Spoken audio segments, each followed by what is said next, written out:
This tutorial shows the method of master reset ALLVIEW v3 Viper.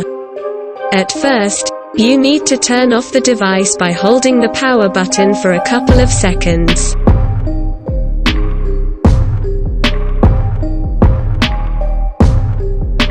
In the second step, press the volume up plus power key at the same time for a short while.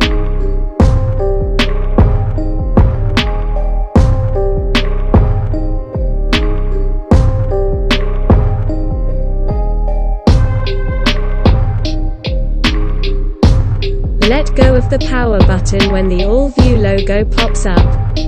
When recovery mode is displayed, let go of volume up. Now choose Wipe Data, Factory Reset using the volume buttons to navigate and the power key to confirm that.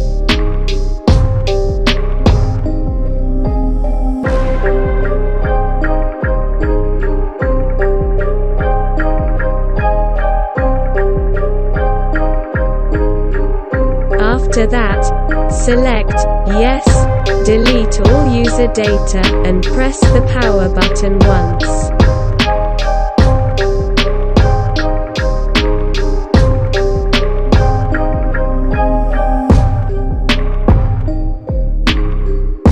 At last, choose Reboot System Now by using the power key.